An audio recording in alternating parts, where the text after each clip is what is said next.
আউযুবিল্লাহি মিনাশ শাইতানির রাজিম। बिस्मिल्लाहिर रहमानिर रहीम। अस्सलामु अलैकुम। हो गए हैं शान ज़ाहिर मुस्तफ़ा के आज रात सारी खिलकत मुसख्खर मुस्तफ़ा के आज रात बाअदब मुंतज़िर सफ़ ब सफ़ करो बयान। أعوذ بالله من الشيطان الرجيم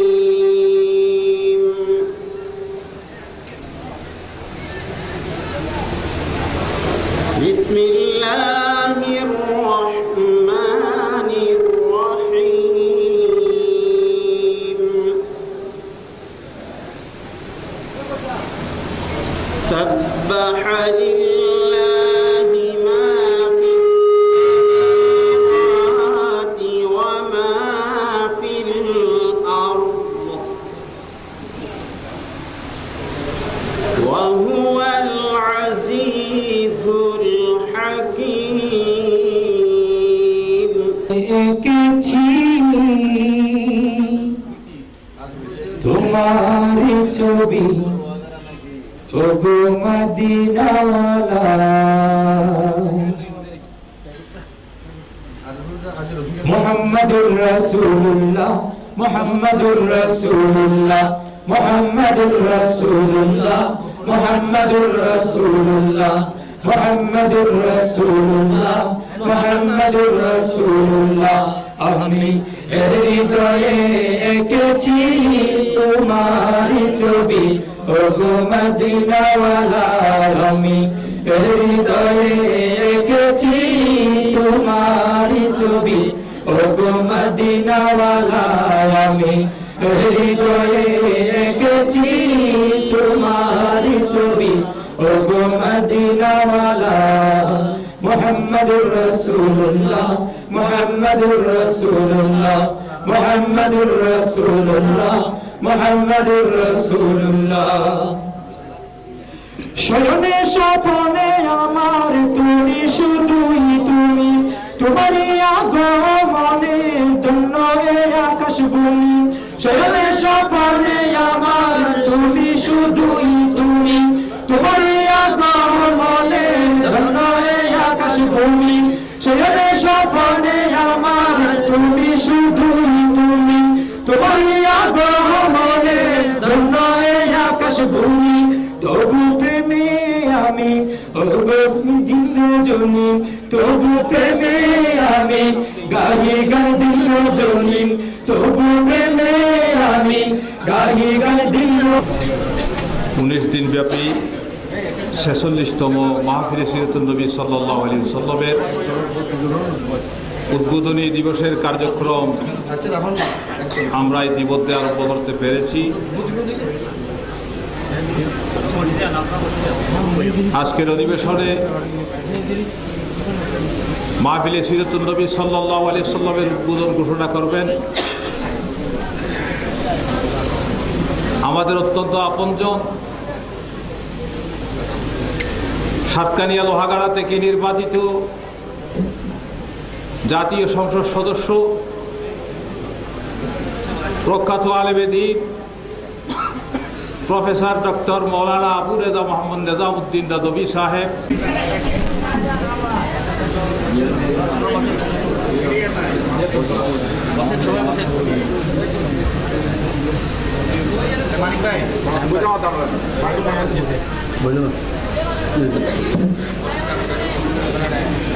अल्हम्दुलिल्लाह वलिय्यिहि वस्सलातु अला नबिय्यिहि व अला आलिहि व अस्हाबिहि المتأدبين بآدابه أما بعد।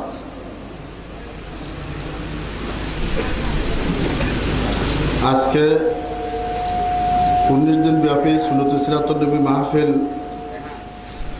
উদ্বোধন হতে যাচ্ছে। যে সিরাতুন নবী মাহফিল একদল আলেম উলামা আউলিয়া কেরামদের মাধ্যমে আজ থেকে ৪৬ বছর আগে শুরু হয়েছিল। যে সমস্ত আলেম উলামা আউলিয়া কেরাম এই সিরাতুন নবী শুরু করেছিলেন এবং যিনি নেতৃত্ব দিয়েছিলেন হযরত মাওলানা হাফেজ আহমদ সাহেব রহমতুল্লাহি আলাইহি, এবং ওনার সাথে সাথে যারা এই সিরাতুন নবী মাহফিলকে কামিয়াব করার জন্য মেহনত এবং পরিশ্রম করেছেন,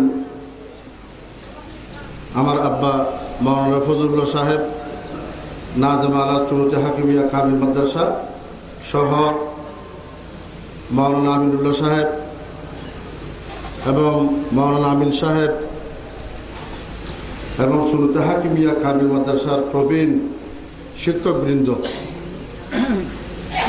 এইসব আলেম উলামাদের মাধ্যমে 19 দিনব্যাপী এমন একটি সিরাতুন নবী মাহফিল আজ থেকে ৪৬ বছর আগে শুরু হয়েছিল যে এই স্টেজটা দেখতে একটা ওয়াকার এবং হাইবত কায়েম হতো, এমন ওয়াকার এবং হাইবত কায়েম হতো। আমি শিশু ছাত্র হলেও, ছোট কম বয়সের ছাত্র হলেও, কিন্তু ওই জমিতে যখন সিরাতুন নবী হতো আমি দেখেছি ওই সময় মাওলানা আমিনুল্লাহ সাহেব, সুন্নতুল শাহ সাহেব, আমার আব্বা, তারপরে গার্গিয়ার বড় হুজুর শেষের দিকে আসছিলেন তানজাম করে। গার্গিয়ার বড় হুজুর একদম শেষের দিকে প্রবেশ করছিলেন। সেই দৃশ্যটি খতিব আজম মাওলানা সিদ্দিক সাহেব ছিলেন। ওই দৃশ্যটি আমার এখনও পর্যন্ত স্মরণ আছে যে এই বরকতময় সিরাতুন নবী এই সমস্ত আলেম উলামা বুজুর্গানি দ্বীনের মাধ্যমে শুরু হওয়ার কারণে এখনও পর্যন্ত একটা সদকায়ে জারিয়ার মতো জারি আছে।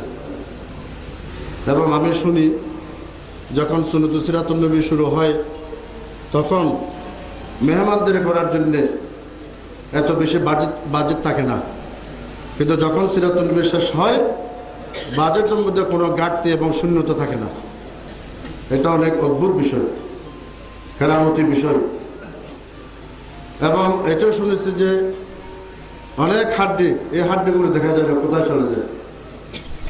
তো যাই হোক, এই যে এটা বরকতময় সুন্নতি মাহফিলে সিরাতুন নবী, এবং আমার ইন্টারন্যাশনাল যে সেমিনারগুলো হয়, ইন্টারন্যাশনাল যে কনফারেন্সগুলো হয়, সেখানে বিষয়বস্তুগুলো ঠিক হয়।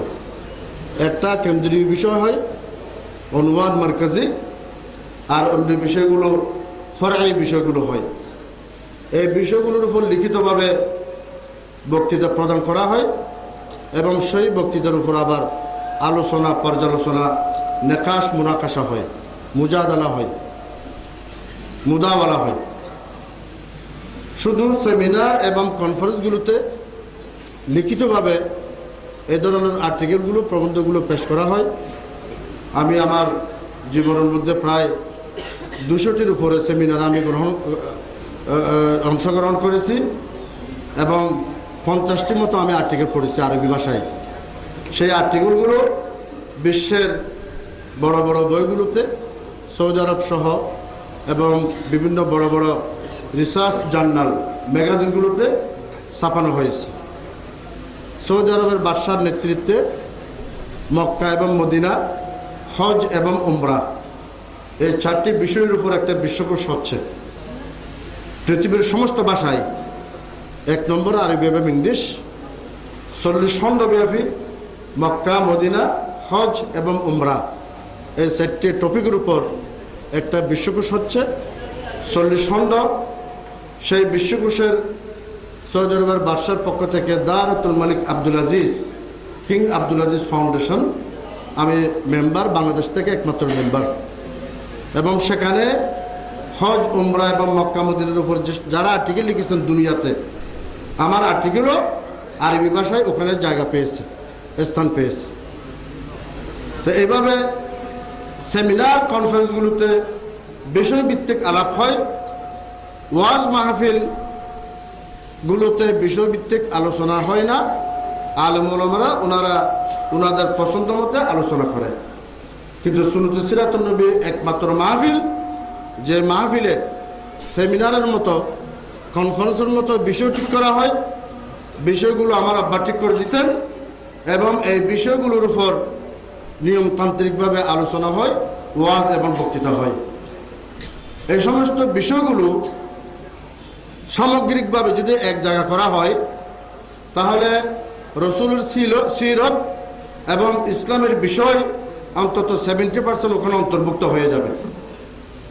কিন্তু সেমিনার কনফারেন্সে যে রকম আর্টিকেলগুলো ছাপানো হয়, বই ছাপানো হয়, প্রিন্ট করা হয়, সুন্নাত সিরাতুন নবীর মাহফিলের 46 বছর বয়স হলেও এখনো পর্যন্ত এই সমস্ত ওয়াজ মাহফিল, এই বিষয়বস্তুর এই বক্তৃতাগুলো এখনো পর্যন্ত প্রিন্ট হয় নাই, এখনো পর্যন্ত কোনো বই বাইর হয় নাই।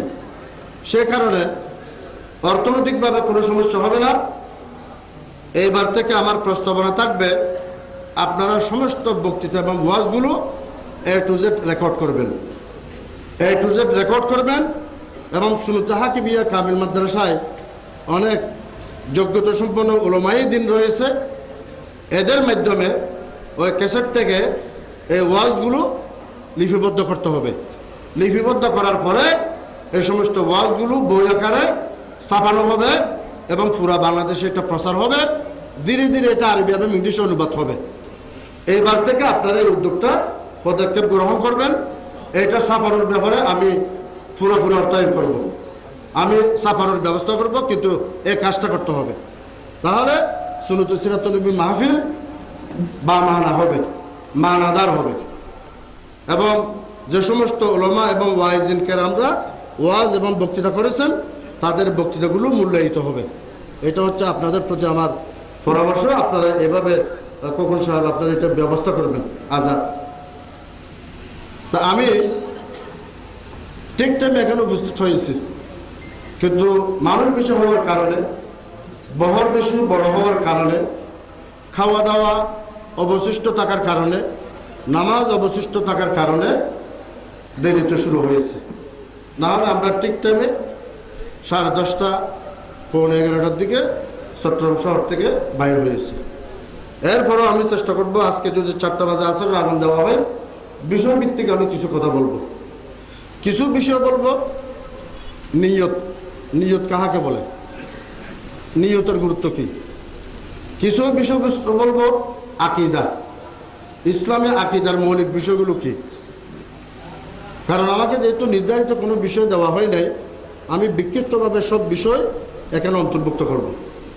কিছু বিষয় বলবো আমি রসুলের আদর্শ এবং আখলাক কীরকম ছিল, আর কিছু বিষয় বলবো আমি কিছু গলত মাফাহিম, গলত অর্থ যেগুলো শুদ্ধ করা দরকার, আর কিছু বিষয় বলবো আমি মিসাকুল মদিনা, মদিনা সনদের বিষয় নিয়ে, আর কিছু বিষয় বলবো আমি খুতবাতু হজ্জাতুল ওয়াদা, হজ্জাতুল ওয়াদা বিদায় হজের ভাষণে কি ছিল, আর কিছু বিষয় বলবো আমি আপনার মাদ্রাসাতু আসহাবুস সুফা, ইসলামের ইতিহাসে প্রথম মাদ্রাসা কোনটি, সেই মাদ্রাসাটার নাম কি, মাদ্রাসাতু আসহাবুস সুফা।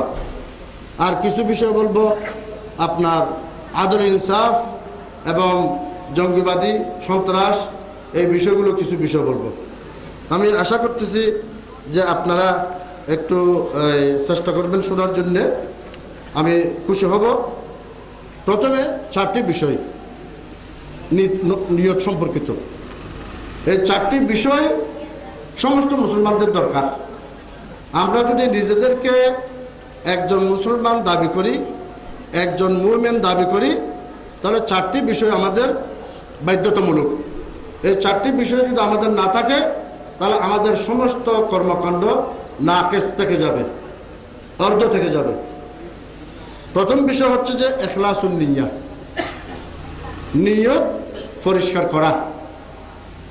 একদিন আগে আমাদের হযরত মাওলানা শফিক সাহেব, আমার শিক্ষক, নিয়তের উপর খুব সুন্দর সুন্দর কথা বলেছেন। বড় হাতিয়া রশিদের গুণা, নিয়ত পরিষ্কার এবং আল্লাহর জন্য খালিস করা। যতদিন পর্যন্ত আমরা নিয়ত পরিষ্কার এবং আল্লাহর তাআলার জন্য খালিস করব না, ততদিন পর্যন্ত নিয়তের পরে যে সমস্ত কর্মকাণ্ড হবে বেকার হয়ে যাবে। কেন?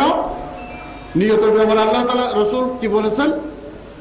এই যে লম্বা হাদিস, ইন্নামাল আমালু বিন্নিয়াত ওয়া ইন্নামা লিকুল্লি ইমরিইন মা নাওয়া।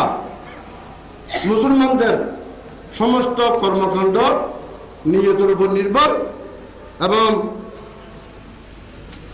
মানুষ যে রকম নিয়ত করবে সেই রকম প্রতিফলন হবে।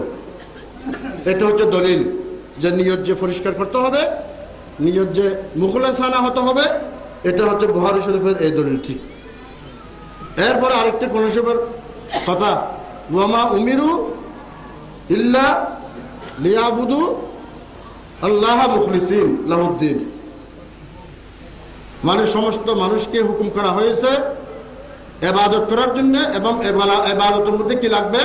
ইখলাস এবং পরিষ্কার পরিচ্ছন্নতা লাগবে।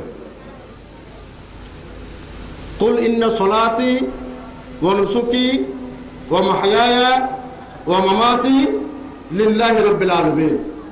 আমার নামাজ, আমার জীবন, আমার মরণ, আমার হজের ইবাদত সবগুলো কার জন্য?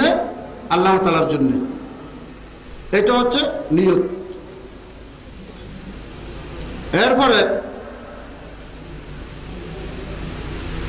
যে নিয়ত করার পরে সে যে নামাজ পড়বে, নিয়ত করার পরে সে যে কোরবানি দিবে, নিয়ত করার পরে সে যে বিভিন্ন কর্মকাণ্ড আঞ্জাম দেবে, আল্লাহর জন্য বিভিন্ন কাজ করতে হবে, সেটা আবার দেখাশোনা করতে হবে। সেটাকে আবার কি করতে হবে? দেখাশোনা করতে হবে, যেটাকে ইসলামিক পরিভাষায় বলা হয় মুরাকাবাতুল্লাহি তাআলা, যে আল্লাহ তাআলা এটা দেখতেছেন। আল্লাহ তাআলা আমি যে কাজগুলো করতেছি, নিয়ত করেছি, সেটা আল্লাহ তাআলা দেখতেছেন। এই মন মানসিকতা আমার হৃদয়ের মধ্যে থাকতে হবে। এটার দলিল কি? এটার দলিল হচ্ছে যে বুখারী শরীফের যে হাদিসে আছে, উবুদিল্লাহ কাআন্নাকা তারাহু ওয়া ইল্লাম তাকুন তারাহু ফাইন্নাহু ইয়ারাক।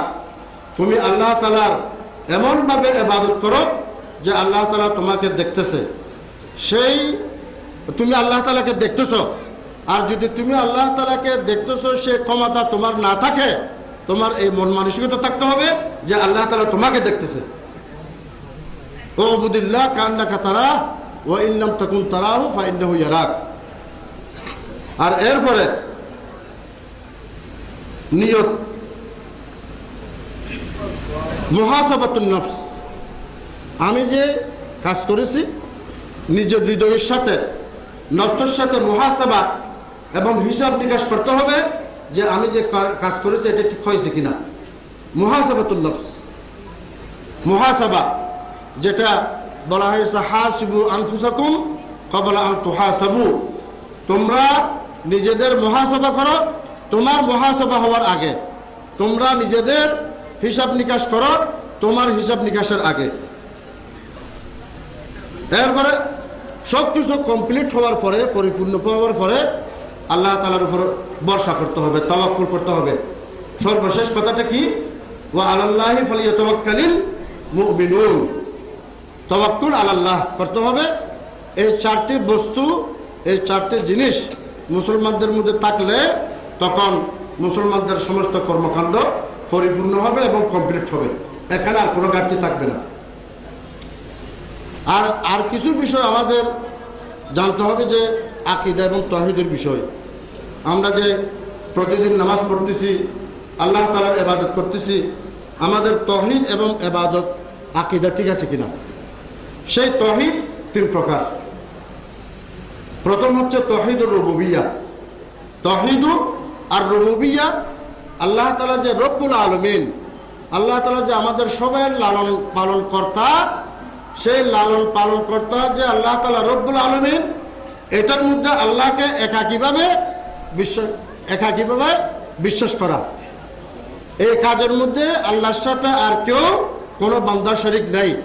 এটাকে একাকীভাবে আল্লাহ তাআলাকে মেনে নেওয়া, যেটাকে তাওহীদুর রুবুবিয়্যাহ বলা হয়। আরেকটা হচ্ছে তাওহীদুল উলুহিয়্যাহ। তাওহীদুল উলুহিয়্যা, আল্লাহ তাআলা যে ইলাহ, মাবুদ, আল্লাহ তাআলার যে আমরা ইবাদত করব, সেই ইবাদতের মধ্যে আল্লাহ তাআলার সাথে আর কেউ শরীক নেই। আমরা যদি আল্লাহ তাআলার সাথে যদি আর অন্য কাউকে যদি শরীক মনে করি তাহলে শিরক হয়ে যাবে। সেটাকে ইসলামী আকীদার পরিভাষায় বলা হয় তাওহীদুল উলুহিয়্যা। আরেকটা আছে তাওহীদুল আসমা ওয়াস সিফাত। আপনারা জানেন আল্লাহ তাআলার 99টি নাম আছে, আল্লাহ তাআলার গুণাবলী আছে। এই আল্লাহ তাআলার যে 99টি নাম আছে এবং গুণাবলী আছে, এগুলো আল্লাহ তাআলার সাথে খাস, আর কেউ ওখানে শরীক নাই। এগুলোকে এককভাবে আল্লাহ তাআলার জন্য বিশ্বাস করা, সেটাকে আকীদা এবং ইসলামের পরিভাষায় বলা হয় তাওহীদুল আসমা ওয়াস সিফাত। তাহলে আকীদার এই সমস্ত বিষয়গুলো যদি সঠিক থাকে এবং আগের যে 4টি বিষয় আমি বলেছি সঠিক থাকে, তাহলে মুসলমান এবং মুমিনদের জন্য আর কোনো কিছু লাগে না। আরেকটা কথা আমি যে বলবো, আমরা যে 5 ওয়াক্ত যে নামাজ পড়ি, অনেকের লম্বা লম্বা সূরা মুখস্থ থাকে, অনেকে ছোট ছোট সূরাগুলো মুখস্থ থাকে। 20-30টা সূরার মধ্যে সীমাবদ্ধ যে সূরাগুলো পড়ে আমরা নামাজ পড়ি। কিন্তু আমরা যারা মুসলমানরা এই সূরাগুলো পড়ে নামাজ পড়ি, এই সূরাগুলো যে আমি পড়তেছি, আমার তাজবিদ, এই সূরাগুলো পড়া, আমার কেরাত শুদ্ধ আছে কিনা, তাজবিদ ঠিক আছে কিনা। কারণ আমরা পুরো কোরআন শরীফ মুখস্থ করতেছি না, বুখারী এবং তিরমিজি শরীফ মুখস্থ করতেছি না, কয়েকটা সূরা নিয়ে 5 ওয়াক্ত নামাজ পড়তেছি। এই সূরাগুলো যদি আমরা শুদ্ধভাবে যদি উচ্চারণ করতে না পারি, উলট পালট হয়ে যায়, অর্থ উলট পালট হয়ে যাবে, নামাজ আর শুদ্ধ হবে না। সে কারণে প্রতিটি মুসলমান এবং মুমিনের এটা দরকার যে যে সমস্ত সূরাগুলো আমরা পড়ি, এই সূরাগুলো অন্তত তাজবিদ এবং কেরাত শুদ্ধভাবে পড়া, এবং পুরা কোরআন শরীফ তাফসীর পড়তে না পারলেও, অর্থ পড়তে না পারলেও অন্তত 10-12-15 সূরা যে আমরা সূরা ফাতিহা সহ নামাজ পড়ি, এগুলো একটু আমরা নামাজ অর্থ এগুলো বোঝার চেষ্টা করি। তাহলে অর্থ যদি আমরা বোঝার চেষ্টা করি, তাহলে আমার ইবাদতটা কি হবে, জামে এবং মানে হবে। যেটা কোরআন হাদিস শরীফে বলা হয়েছে, খায়রুকুম মান তাআল্লামাল কুরআন ওয়া আল্লামাহু। অর্থাৎ আপনাদের মধ্যে সবচেয়ে উত্তম ব্যক্তি ওই ব্যক্তিকে বলা হয় যিনি কোরআনের শিক্ষা দেয় এবং নিজেও শিখে। তো কোরআনের শিক্ষা, নিজে শিক্ষা, আরেকজনকে শিক্ষা দেওয়া, এটা কি শুধু কেরাত মুখস্থ করা, এটা কি শুধু হেফজ করা, সেটা না, অর্থসহ পড়লে তাহলে কোরআন এটা কি জিনিস আমরা ভালোভাবে বুঝতে পারবো। তো এই বিষয়গুলো আমাদের জানতে হবে। তারপরে আরেকটি বিষয় হচ্ছে যে আরও 4টি বিষয় মুসলমানদের ঈমান, তাকওয়া, সলাহ এবং ইস্তেকামত, এই বিষয়গুলোর সাথে, এই দ্বীনের সাথে, এই আখিরাতের সাথে, এই ইসলামের সাথে আমার দুনিয়াদারিও লাগবে। দুনিয়াদারি এটা ইসলাম অস্বীকার করে নেই, বরং দুনিয়াদারি সহ ইসলামের সাথে, ঈমানের সাথে, আকীদার সাথে অন্তর্ভুক্ত করা হয়েছে। যেটা বলা হয়েছে আল্লাহ তাআলা কোরআন শরীফের আয়াত, ওয়ালাউ আন্না আহলাল কুরা আমানু ওয়াত্তাকু লাফাতাহনা আলাইহিম বারাকাতিন মিনাস সামাই ওয়াল আরদ। আসমান থেকে, জমিন থেকে বিভিন্ন বরকত নাজিল করবে। তো বরকতগুলো কি? আসমান থেকে কি বরকত নাজিল করবে, জমিন থেকে কি বরকত নাজিল করবে? বৃষ্টি হবে, ধান খেতে হবে, পানি মানুষ পান করবে, এগুলো হচ্ছে আসমানের বরকত। তো এগুলো দুনিয়া না, তো এগুলো আমাদেরও লাগবে। মানে যেরকম দিন লাগবে সেরকম দুনিয়াও লাগবে। তারপরে এরপরে ওয়ালাকাদ কাতাবনা ফি যুবুরি মিন বাদি যিকর আন্নাল আরদা ইয়ারিসুহা ইবাদিয়াস সালিহুন। এই যে জমির, দুনিয়ার নেতৃত্ব দেবে আমার সলাহ বন্দারা। তো সলাহ বন্দা কারা? যাদের মধ্যে নেকি আছে, দিনদারি আছে, আবার যোগ্যতা আছে। সলাহনের মধ্যে 2টি অর্থ, শুধু দিনদারি এবং নেকি বললে হবে না, নেকি এবং দিনদারির পাশাপাশি যোগ্যতা, এই 2টা থাকলে তারপরে এই জমির, এই পৃথিবীর কি দিতে পারবে, নেতৃত্ব দিতে পারবে। তাহলে আমাদের এগুলো কি বোঝা গেল? দিন এবং দুনিয়া, এই দুটার মধ্যে আমাদের কি করতে হবে? ব্যালেন্স করতে হবে, তাওয়াজুন করতে হবে। তো সেই কারণে ইসলামের ইতিহাসে সর্বপ্রথম যেটা মাদ্রাসা হয়েছিল সেই মাদ্রাসাটির নাম হচ্ছে মাদ্রাসাতু আসহাবুস সুফফা। মাদ্রাসাতু আসহাবুস সুফফা এটা কোথায় ছিল? মসজিদে নববীর ভিতরে ছিল। মসজিদে নববীর ভিতরে ছিল। সেটার ফাউন্ডার এবং প্রতিষ্ঠাতাকে আমাদের নবীজি হযরত মুহাম্মদ সাল্লাল্লাহু আলাইহি ওয়াসাল্লাম। এবং ওখানে ছাত্র কারা ছিল? এখানে ছাত্র ছিল রাসূল ও সাহাবীরা, হযরত আবু হুরায়রা, হযরত আনাস, হযরত আয়েশা সিদ্দিকা, এই যে ছাত্র এরা স্টুডেন্ট ছিল। এবং সেখানে হোস্টেলের নিগরান কে ছিল? আমাদের হোস্টেলের নিগরান ছিল হযরত মাওলানা আব্দুর রশিদ সাহেব, আমাদের আবুল সাহেব যাকে আমরা বলতাম, আমাদের উস্তাদ উনি আমাদের হোস্টেলের নিগরান ছিলেন। তো রসুলের মাদ্রাসার আসহাবুস সুফফার মাদ্রাসার হোস্টেলের নিগরান ছিল কে? হযরত আবু হুরায়রা রাদিয়াল্লাহু তাআলা আনহু।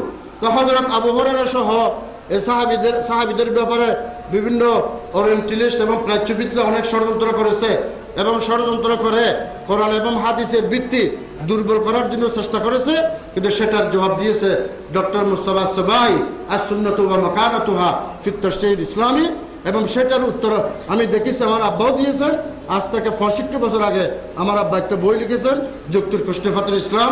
আমি দেখলাম ওরিয়েন্টালিস্ট অক্সফোর্ড এবং কেমব্রিজের যে ওরিয়েন্টালিস্ট এবং প্রাচ্যবিদ ওরা যে ইসলাম এবং হাদিসের উপর যে আঘাত এনেছেন সেটার উত্তর আমার আব্বাও দিয়েছেন। আমি অবাক হয়ে যাই, সেই 65 বছর আগে উনি এদেরকে কীভাবে চিনেছেন, মানে কি জ্ঞানের যে গভীরতা ছিল, ইতিহাসের উপর যে গভীরতা ছিল। তো এই প্রথম মাদ্রাসা কি মাদ্রাসা? আসহাবুস সুফফা। এই আসহাবুস সুফফাদের মাদ্রাসা, এই মাদ্রাসা যদি না হতো তাহলে আপনারা কোথায় বুখারী শরীফ পেতেন, কোথায় মুসলিম শরীফ পেতেন, কোথায় তিরমিজি শরীফ পেতেন, কোথায় আবু দাউদ পেতেন, কোথায় ইবনে মাজাহ পেতেন, কোথায় নাসাই পেতেন, কোথায় মুওয়াত্তা মালিক পেতেন, কোথায় মুসান্নাফ আব্দুর রাজ্জাক পেতেন, কোথায় মুসনাদ আবু হানিফা পেতেন, কোথায় আবি শাইবা পেতেন, এই যে মুসনাদ আবু হানিফা পেতেন। এই হাদিসের যে কিতাবগুলো কোথায় পেতেন আপনারা?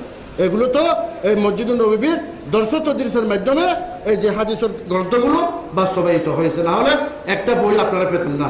আজকে যে মুসলিমরা আমাদের উপরে যে চলে গেছে জ্ঞান এবং বিজ্ঞানে ও মুসলিমরা আমাদের উপরে চলে গেছে। আপনি ইউরোপ বলেন, আমেরিকাকে বলেন, সমস্ত বড় বড় বিশ্ববিদ্যালয় ওখানে এবং সমস্ত সায়েন্টিস্টরা ওখানে, বৈজ্ঞানিকরা ওখানে। তো এইরকম কেন হয়েছে? এইরকম কেন হয়েছে? কিন্তু আমাদের ইতিহাস কি ছিল? আমাদের ইতিহাস কি ছিল? মসজিদে নববীর পরে দ্বিতীয় সবচেয়ে বড় বিশ্ববিদ্যালয়, মাদ্রাসা না, বড় বিশ্ববিদ্যালয় যেটা আমি ভিজিট করেছি, এখনো আছে, 1350 বছর বয়স। এই বিশ্ববিদ্যালয়ের নাম হচ্ছে জামিয়াতুল কারবিয়্যিন। মরক্কোর ফেস নগরীতে জামিয়াতুল কারবিয়্যিন, করবিয়্যিনদের বিশ্ববিদ্যালয়। করবিয়্যিনদের অর্থ হচ্ছে গ্রামবাসী, গ্রামবাসীদের বিশ্ববিদ্যালয়। 1350 বছর আগে এই বিশ্ববিদ্যালয়টি প্রতিষ্ঠিত হয়েছে ফেস নগরীতে, মরক্কোতে।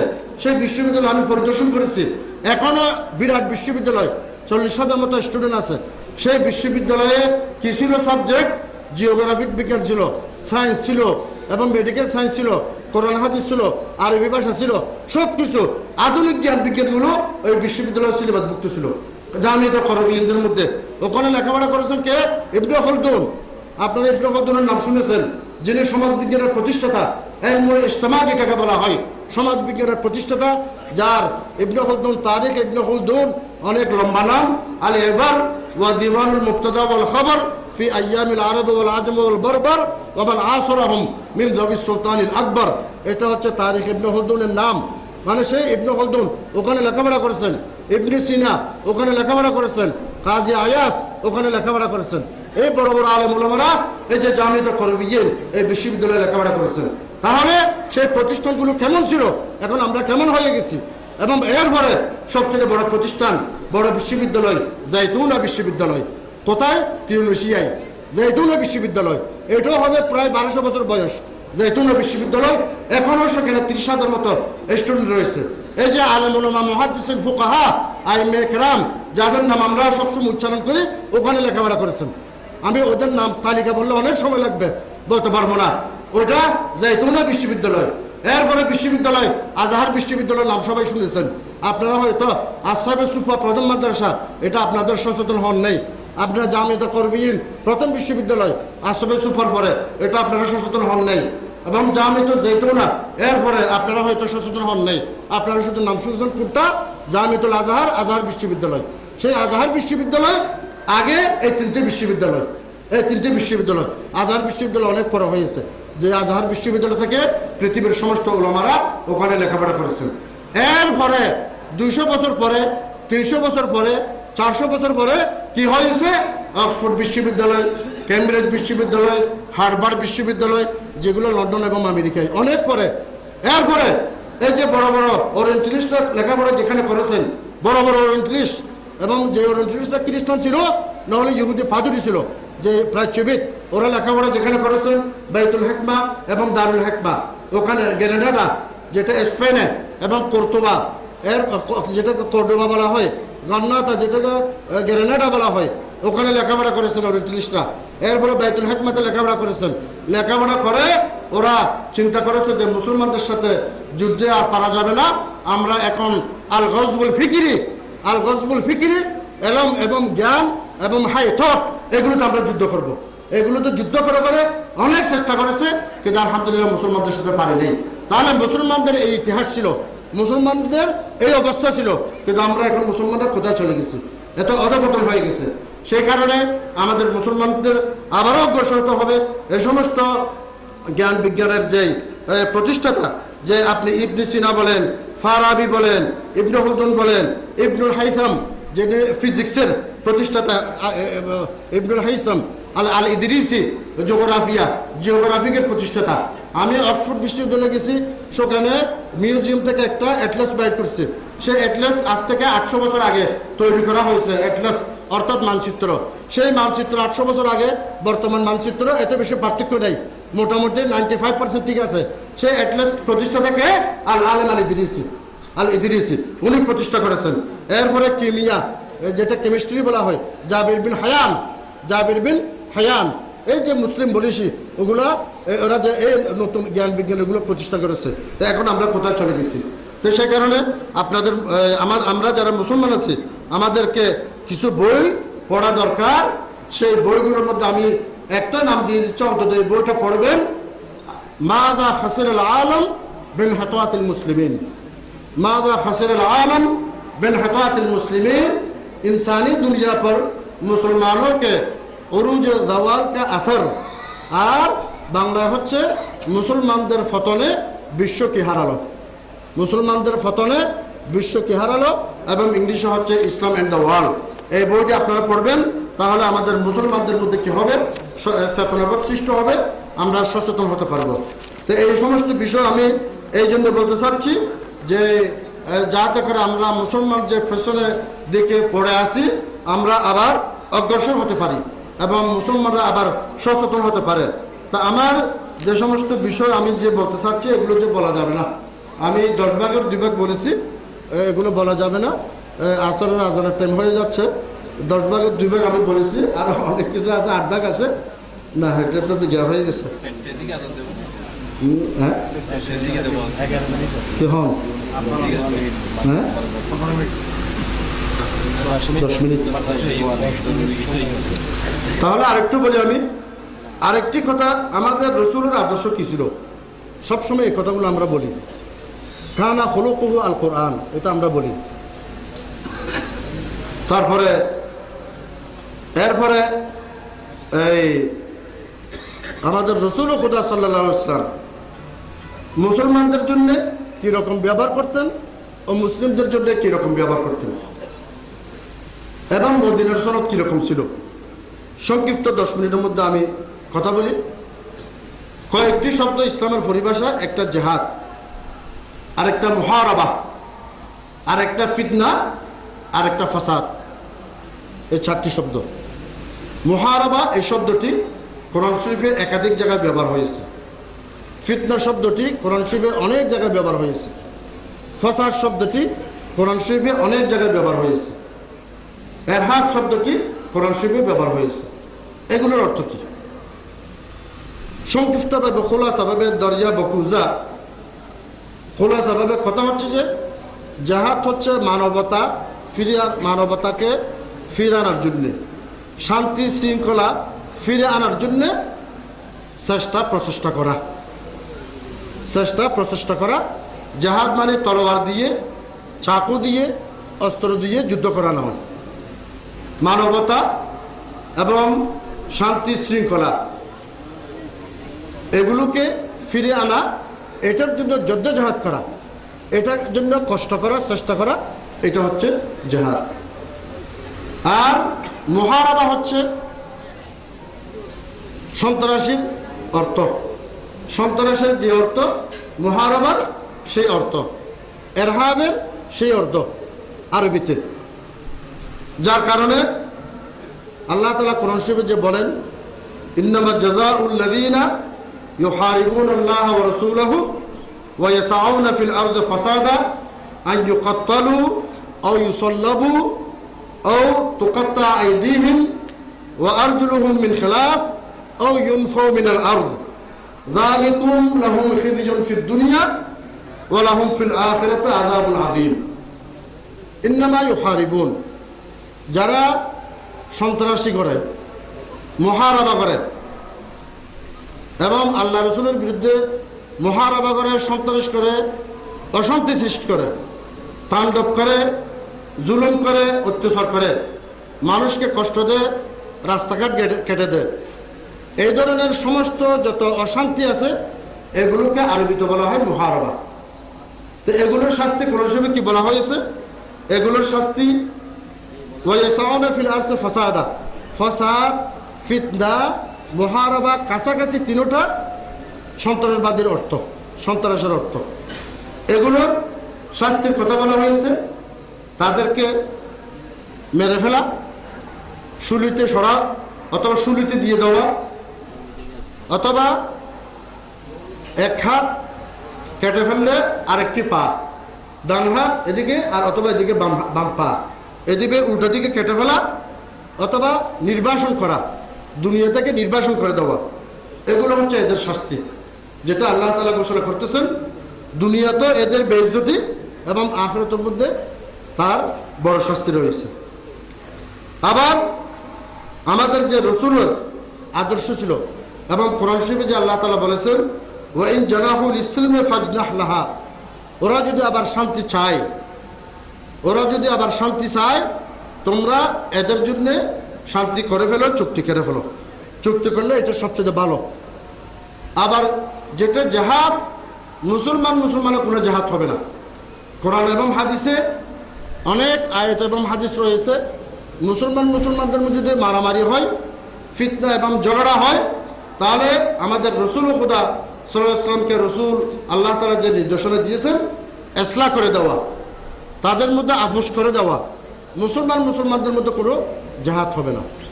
আর এখন ইসলামকে প্রচার এবং প্রসার করার জন্য আর জেহাদ এগুলোর কোনো আর প্রয়োজন নেই। কারণ যে ওয়াকাদ তাবায়্যানার রুশদু মিনাল গাই, তোমরা লা ইকরাহা ফিদ্দিন। কারণ ইসলাম ধর্মকে বুঝবার জন্যে যত ধরনের উপায় আছে, মিডিয়া আছে এবং কোরআন আছে, হাদিস আছে, বই কিতাব আছে, ইসলাম ধর্মকে বোঝার জন্য এগুলো যথেষ্ট। এবং ওয়ামা আলাইনা ইল্লাল বালাগ লাস্তা আলাইহিম বিমুসাইতির।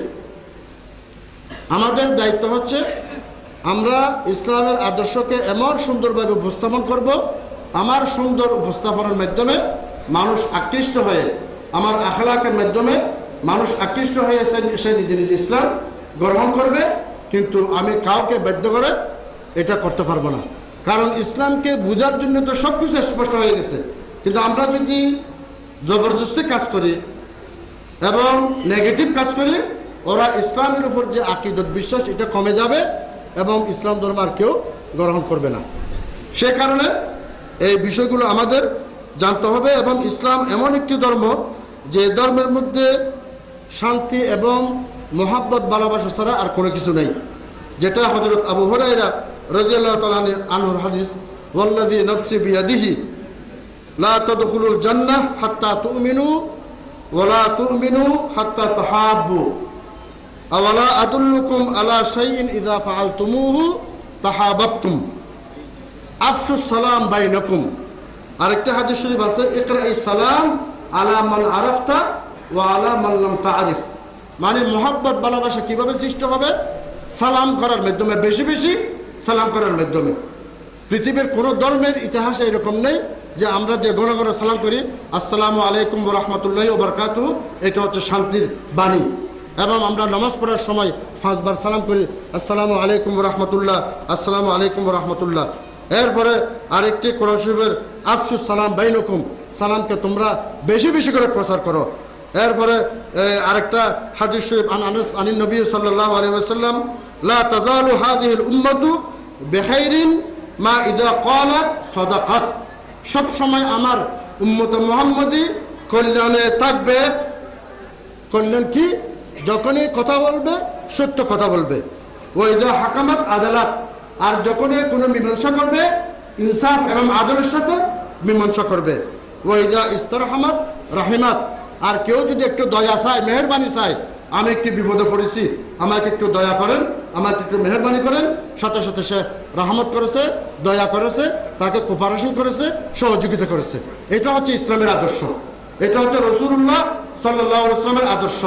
যে আদর্শের ব্যাপারে একজন দায়িত্ব রাসূল সাল্লাল্লাহু আলাইহি ওয়াসাল্লাম বলেছেন যে মান রাআহু বাদিহাতান খাবাহু ওয়া মান খালাতাহু মারিফাতান আহাব্বাহু, যে রসুলকে হঠাৎ করে দেখলে একটা হাইবত, একটা ব্যক্তিত্ব মানে মানুষের উপর এসে যায়, আর যারা ঘন ঘন মেলামেশা করে তাদের মধ্যে মহব্বত এবং ভালোবাসা সৃষ্টি হয়।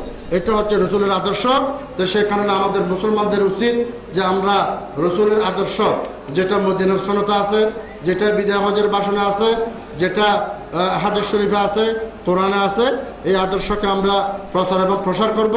এবং সুন্নতুল সিরাতুল নবী মাহফিলের মাধ্যমে আমরা ওয়াইজিনে কেরাম যারা আছে ওরা ইসলামের আদর্শ, রসুলের আদর্শকে প্রচার এবং প্রসার করবে। এবং মুসলমানদেরকে কিভাবে চলা উচিত, মুসলমানদের কীরকম আদর্শ থাকা উচিত, মুসলমানদের কীরকম আহলাক থাকা উচিত, এবং মুসলমানরা যে নিজের অতীত হারিয়ে ফেলেছে, জ্ঞান বিজ্ঞান যে হারিয়ে ফেলেছে, এটা কিভাবে আবার নিজে ফেরত আনবে, এই সমস্ত বিষয়গুলো আমাদের মধ্যে প্রচার এবং প্রসার করতে হবে। তো এই সমস্ত কথাগুলো, সংক্ষিপ্ত কথাগুলো বলে আমি আমার বক্তৃতা এখানে শেষ করছি, এবং এই বক্তৃতার মাধ্যমে সুন্নাতুল সিরাতুল নবী মাহফিল উদ্বোধন ঘোষণা করলাম। আলহামদুলিল্লাহ। আসসালামু আলাইকুম ওয়া রাহমাতুল্লাহি ওয়া বারাকাতুহু।